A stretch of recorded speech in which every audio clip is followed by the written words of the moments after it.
everyone, and welcome to Inside Clips presented by Royal Purple for Thursday, November 12th. Well, it's been over a week since round 5 and 6 of the Pro Championship and round 4 of the Link Engine Management Pro 2 Championship. The points margins are shrinking and we are seeing the contenders going into Irwindale in just about a week. Let's take a look at the leaderboards. In the Pro class, things have really shifted around.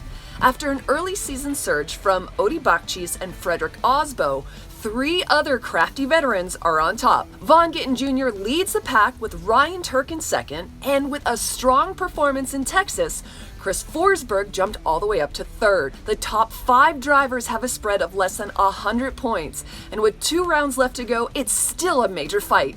In the Link ECU Pro 2 series, Jonathan Hurst jumped out in front, knocking back Dmitry Brutsky to second, and Josh Love is hanging in there in third. It's been an amazing Pro 2 year with many of the drivers looking pro level.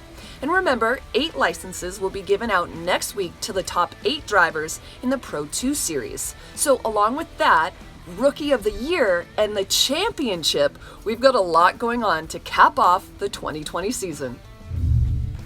Okay, let's move on to an update on Jeff Jones. In Texas, round 6, we saw Jeff Jones advance into the top 16, but not compete due to a weird crank failure. He checked in with Inside Clips and said everything is looking good. Custom Performance Race Engines in Gardena is taking great care of me. They should have a motor ready by Monday. Can't wait for Irwindale to wrap up this wild season. Jeff, thank you so much. On October 24th, the U.S. Drift Battle on the Bay Formula Drift Pro-Am was held at the beautiful Langley Speedway in Langley, Virginia. 5 drivers are in their Pro 2 license, and I'm sure you'll become very familiar with these talented drivers in the very near future. Nathaniel Chen went undefeated in the double elimination bracket, while Doug Lanciano grabbed second after only sleeping for 2 hours in a 24-hour period, and despite battling against broken parts, bad luck, and a car fire, Alex Yeager clinched third. Alex Licklider and Christian Nelson grabbed their Pro 2 licenses for either the 21 or 2022 season. Congrats to everyone that was involved in this awesome event.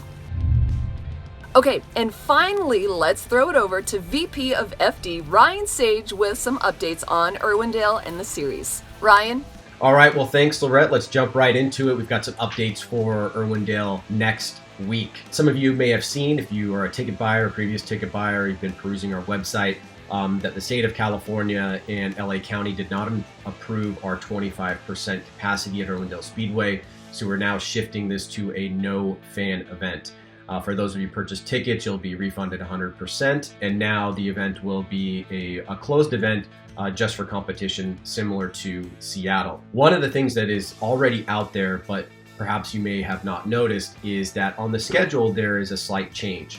We are moving our Pro 2 round from the typical Friday that it is to Saturday, and the Saturday Pro round will move to Friday. So we'll have a Pro round on the bookends and the Pro 2 round in the middle. And that's going to be something that you want to keep in mind depending on when you tune in for broadcasts and what series you want to watch and when. Secondly, this is a night event, so most of the competition action is going to be happening at night. And one of the things we're trying to do to make the event more exciting is that we've required mandatory underglow with a deal put together by Type S on all the pro cars. So that's going to be really cool to see at nighttime under the lights at Irwindale, and it's going to add a really cool aesthetic to the event. We've also got some surprises with the track that we're going to do, not only in terms of the aesthetics, but also in terms of the layout.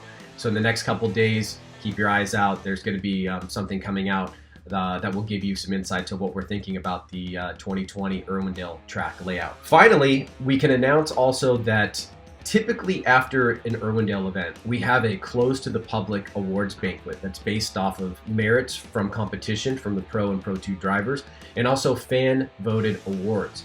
Well, because of COVID and not being able to get people together in confined spaces, we are going to be moving the awards banquet to a virtual broadcast that you can also attend. That's going to be happening sometime in mid-December. You can expect some more information from us as it comes out, but it will be a free-to-air live stream broadcast that will hopefully close out the season in a very positive and fun way that everybody can participate in. All right, well, that's what I've got. Keep your eyes out to the Formula Drift website and social media for all the latest updates. And of course, if you have any questions, you can always DM me, ping me. I'm really good at answering questions. All right, thanks everybody. Thank you, Ryan. Okay, that's it for this week's Inside Clips. Thank you for checking in. I'm Lorette Nickel.